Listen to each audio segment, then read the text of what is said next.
Sony are very busy trying to add a value-added service, or VAS, to their PS4 Pro, just like we're seeing with the Xbox brand and its backwards compatibility. Now on the Xbox One S, you also see improvements to performance, albeit very minor due to the upclock on the GPU, which Microsoft have managed with their environment. And it will come as a surprise to the grand total of absolutely nobody that the Xbox Scorpio will take this to another level. Well, they're not going to be alone, and Sony want to make sure that they're first to the post. With their beta release this week, yes, the 4.50 beta that's out now, which contains many features and updates, along with allowing you to now use external hard drives and copy your games externally just like the Xbox One. It now also has hidden within the system menu a upclock or boost mode that now unlocks the game and the hardware for titles that have not received and most likely won't receive a PS4 Pro patch. Now there's obviously various reasons why this wasn't done at launch and why it's being done now. Not everyone can go back and update Pro patches, and we've probably seen the majority of those already for historic titles. But in the here and now, what Sony have done is allowed you to use that additional hardware, and that means the upclock on the CPU of around 33% and the additional upclock on the GPU, along with the additional features that offers.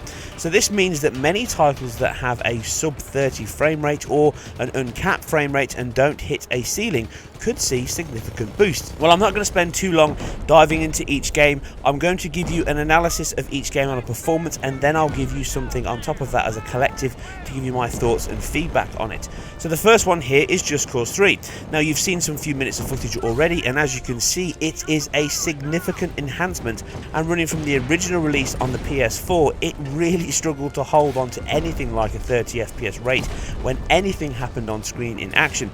Now it wasn't a bad performance outside of that. Travelling, running, and even small shootouts didn't really cause too many issues, but once things got a little bit hectic, it all went a little bit south of that. Now the PS4 Pro doesn't resolve that. This isn't a locked 30 and now everything's capped and beautiful and there are no issues here at all, but it is a very large increase over what we saw on the original title, and this is a very harsh performer.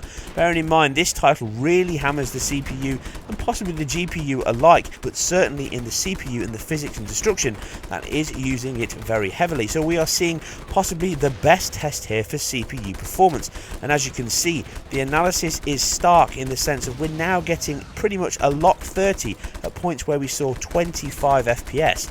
You can see from this short example here, we are 2.5 FPS on average lower on the base PS4 than the new boost mode here on the PS4 Pro. And this can grow even larger at other points in the title.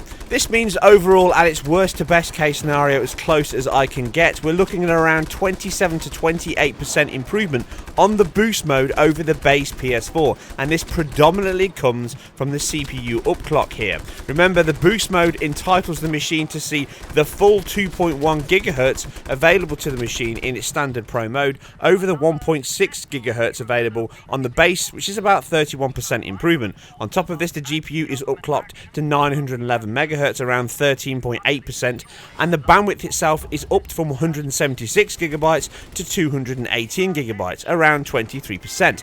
And this accounts for most of the differences you're seeing in this title and other titles that I will be covering and already have uploaded. Now, this is a test. I do not know whether I can release this video at this point because Sony have not given me permission and I'm still waiting on it. So if I have released this video and you're watching it, then they must have done or something else happened. I will cover this in far more detail and overall with all the titles that I cover in this Pro Boost, but for now, this is possibly one of the best titles I've tested at this point in boost mode.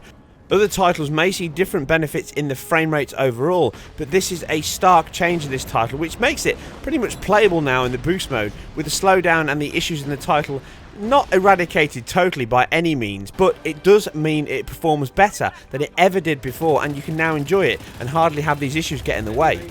There are some downsides to the title though. The actual game rendering runs slightly faster due to this upclock in the CPU. So that means on the beginning section with the on rails, as you would have already seen, it actually moves faster on the boost mode than it does on the base mode, so you complete levels quicker. You can also travel and drive quicker, and you also get points where the animation is speeded up compared to the standard title. But these are all pretty minor, and probably most people wouldn't notice this outside of a side-by-side comparison like here. Now the reason they haven't done this at the beginning is simply because these things will have to be tested. Not every game is going to be written the same way, and not everything can be managed this way. If you start increasing the performance of the CPU and the GPU, then you run to the risk of race conditions and other crashes that could cause issues.